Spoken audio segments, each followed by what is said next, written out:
Hi, I'm Lauren Clement. And I'm Will Smith. And you're watching WCAT's Weekly News.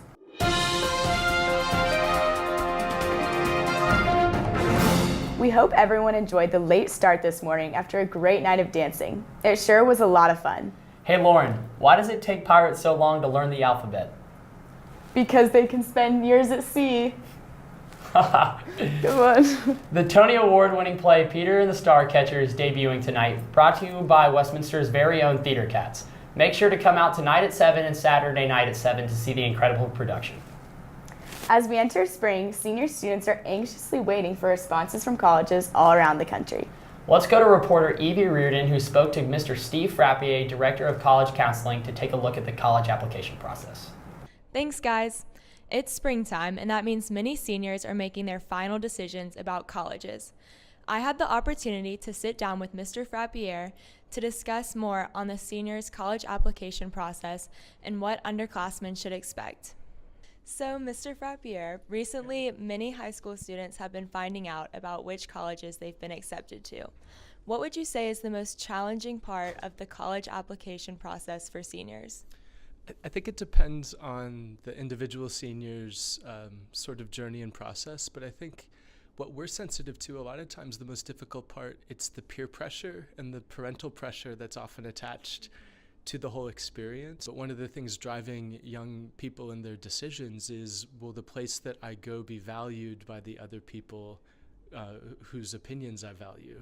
Do you have any tips for underclassmen that are trying to prepare for the college process? It's a great question. You want to, if you're friends with seniors, observe, but don't think that you're also living with their true experience, and your time will come, and also don't know that whatever a senior might share with you, it's always edited toward the extremes. It's always the happiest or the worst. It looks like many seniors are headed in the right direction. Now back to you in the studio. Thanks, Evie. It's interesting to see all the hard work the seniors had to put into these applications. So good luck to all of them.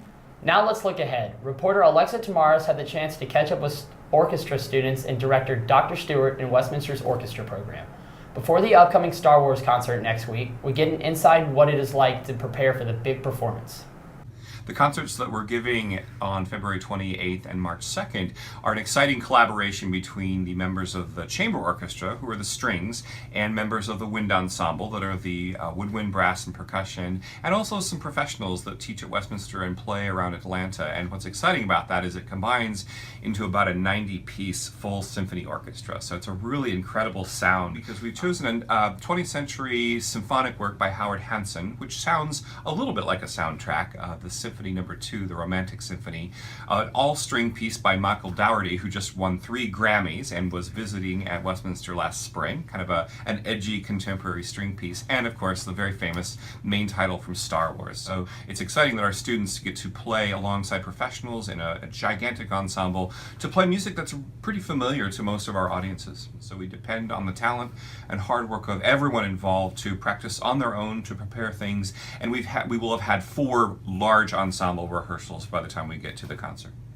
Thanks, Alexa. It's really amazing to see all the hard work our orchestra cats are doing behind the scenes. Hard work is everywhere as the soccer, lacrosse, golf, tennis, track, and crew teams begin their spring season. Speaking of hard at work, the baseball team is 3-1. Hi, this is WCAT's Will Benton, and today we caught up with Coach Laney as we previewed the Westminster varsity baseball Wildcats as they look to go back-to-back as state champs. Coach Laney, what do you think are the expectations so far for this season? As far as expectations, we just want to put a good product out on the field. We've been working hard for a month to get ready. We just finished week 1. We had 3 games. We were competitive in all 3, so that was promising. We can get a lot better, but we were fortunate enough to get a couple wins over the weekend. Awesome. So what are going to be the biggest, focal points for the season? What are you guys going to need to improve on throughout the year? Well, you got to take care of the ball. Make your plays in the field. We've got a large pitching staff that needs to come together as a unit. We're going to using multiple pitchers throughout our games, and guys are going to have to piece together good outings. And then, you got to score runs, but I feel really confident that our lineup is capable of doing so. Again, this is Will Benton, WCAT. Now back to you in the studio. Looks like the team has had a great start to the season with much more to come. Next week is our last week of school before spring break, so hang in there for one more week. That wraps up the news for this week. I'm Will Smith. And I'm Lauren Clement. Have a great weekend, and we'll see you next time on WCAT Weekly News.